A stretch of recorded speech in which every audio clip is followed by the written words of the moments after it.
আমরা যে গাঙের ধার যে হাঁটে যাচ্ছে এই গাং কাটিছিল কিটা? এই গাং তোর বাপ কাটিছিল। এত বড় গাং আমার বাবা কাটিছিল? তোর বাপ কাটিছিল?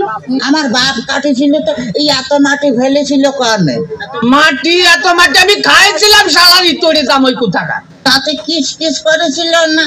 দেখ যদি আর একটা কথা কইছিস তো তোর মুখ আমি সুতোতে সেলাই করে তেমন কিছু বলে দিলাম। হ্যাঁ তাহলে আমি শ্বশুর বাড়ি যাই গোস্ত চাবা খাবো না কেমন? পিঠে খাবার নাকি পিঠে খাবার নাকি এত পান জামা জ্বালাতে জ্বালাতে আসতেছে তাতে আমার সহ্য হচ্ছে না, তুই বুঝতে পারতেছিস না? আসুন তোর শাশুড়ি আর তুই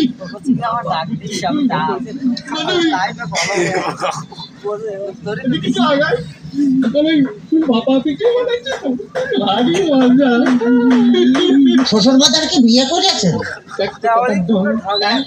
বিয়ে করেছি কিনা? বিয়ে না করে তোরটা আসলো কোনটি?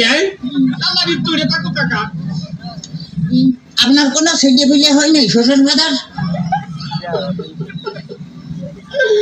কপাল আমার কপাল আমার জামাই কর আমার ছেলে বিলে হয়েছে কিনা কষ্ট দেখি আমি আর কোন দিকে যাই।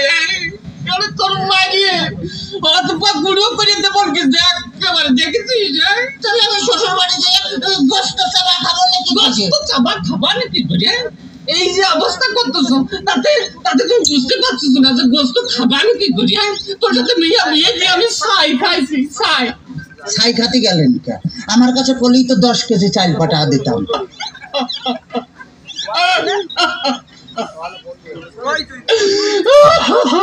কাঁদতেছেন শ্বশুর বাজার?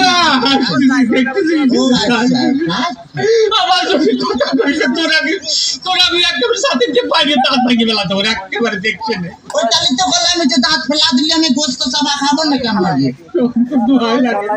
তোর দোয়া লাগে আর কথা কইছে তোর দুটো রাতে ধরেছি তোর দুটো পায়ে ধরেছি আর কথা কইছি আর কথা কইছি।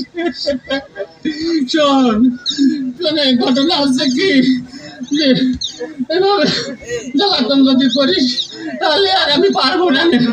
আমি আর 64,000 গ্রামে মেয়ের বাপকে বলবো গো মেয়ের বাপরা তোমরা আমার মতো এইরকম হারামজাদা সাওয়ালের সাথে মেয়ে বিয়ে দিয়ে না।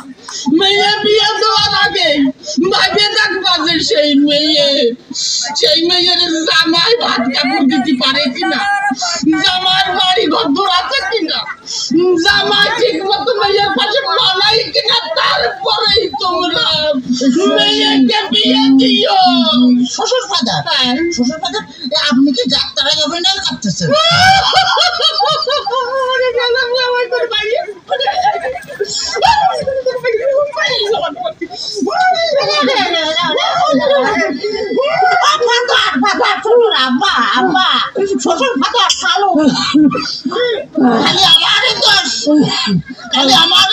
তোমার মেয়ে বিয়ে করে আমি যে ফকির হয়ে আসছি খালি টাকা চাই। খালি টাকা চাই। আজ 1000 কাল 1000 পরশুদিন 5000 তারপরে 10,000 খালি টাকা চাই আর টাকা চাই। তোমার মেয়ে আমার ফকির বানা ফেলেছে। ফকির বানা ফেলেছে? বলি এত টাকা মেয়ে করে কি?